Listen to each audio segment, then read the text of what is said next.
Buongiorno e benvenuti. Sto sciogliendomi di caldo. Buongiorno e benvenuti, benvenute per questa nuova lezione di italiano. L'avrete capito, qui fa caldo. Ma ti garantirò comunque una lezione che possa aiutarti. Nello specifico, come si legge dal titolo, in questa lezione vedremo 34 verbi che formano il loro participio passato in maniera irregolare, perché noi i verbi irregolari li amiamo. Se non conosci ancora cos'è, quando si usa, come si forma il participio passato, ti invito a guardare prima questo video e poi a tornare su questa lezione per vedere i participi passati irregolari. Allora, mi sembra doveroso ricordare essere, stare e avere, i nostri tre ausiliari, e quindi stato per essere e stare e avuto per avere. Per rendere più semplice memorizzare questi verbi, li ho suddivisi in piccoli gruppi e questa volta non per significati simili o opposti, ma ho messo insieme quei verbi che terminano alla stessa maniera, al participio passato.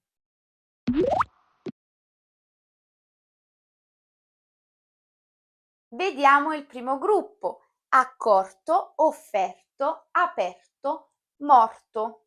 Sai riconoscere l'infinito di questi verbi? Accorgersi, offrire, aprire, morire di caldo. Non ti sei accorto che il gatto è uscito? Gigi ha offerto il pranzo. In città ha aperto un nuovo negozio. Purtroppo il mio pesce rosso è morto. Quindi potresti cercare di ricordare questi verbi per il fatto che finiscono tutti quanti con rto. Accorto, offerto, aperto, morto.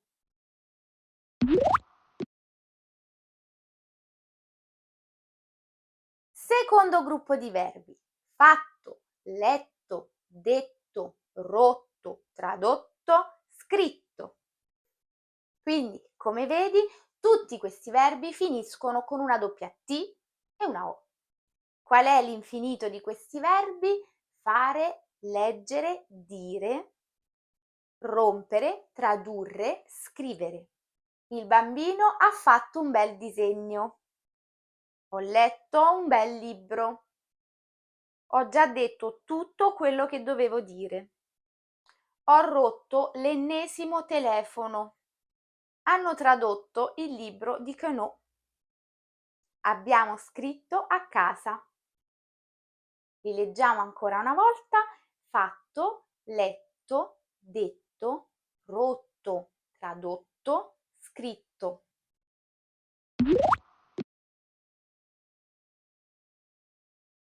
E i primi 10 sono andati. Vediamo gli altri: acceso, chiuso, deciso, diviso, offeso.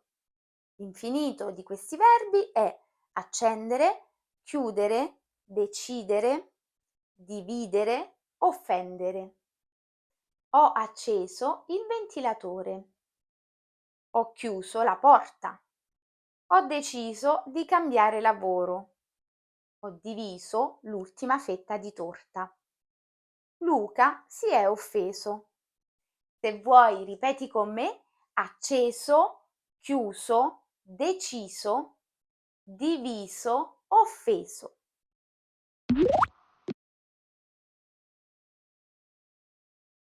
Preso, acceso e messo, successo.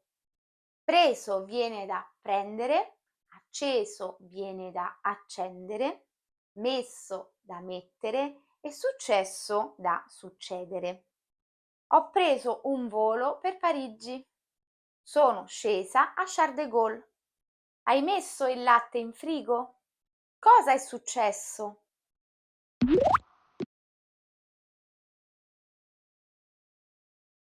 Vediamo adesso 3 verbi che terminano con uto. Bevuto, il cui infinito è bere, venuto, venire e vissuto, vivere.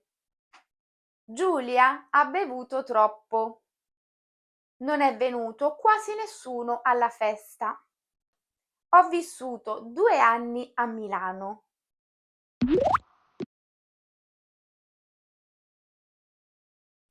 Verbi che terminano con sto.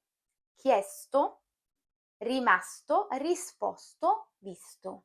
Chiesto è il participio passato di chiedere, rimasto di rimanere, risposto di rispondere e visto di vedere.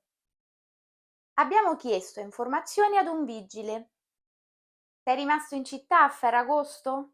Giada non ha risposto al telefono. Ho visto adesso la tua chiamata.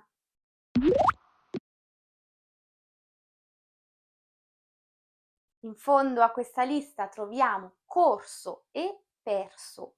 Il loro infinito è correre e perdere. Ho corso più che potevo, ma ho perso ugualmente. Corso e perso.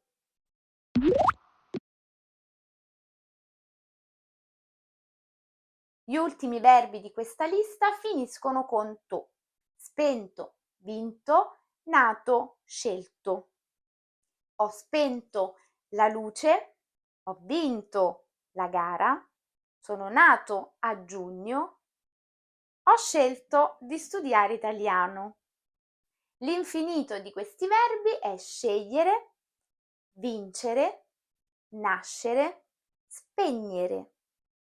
Molti di questi verbi, oltre ad avere il participio passato irregolare, sono irregolari anche nella coniugazione al presente. Se hai bisogno di dargli un'occhiata, li ho raggruppati in un'altra lezione. Questa lezione invece termina qui. È sempre un po' noioso parlare dei verbi. Credo che sia la cosa forse più noiosa da studiare quando si hanno lingue latine come è l'italiano, ma il bello di avere delle regole è che quelle sono e quelle dobbiamo applicare, quindi una volta imparate non possiamo sbagliarci. Spero che la lezione ti sia stata utile, se ti fa piacere puoi lasciarmi un like oppure un commento e puoi abbonarti alla pagina se vuoi restare aggiornato sulle nuove lezioni. Grazie, a presto!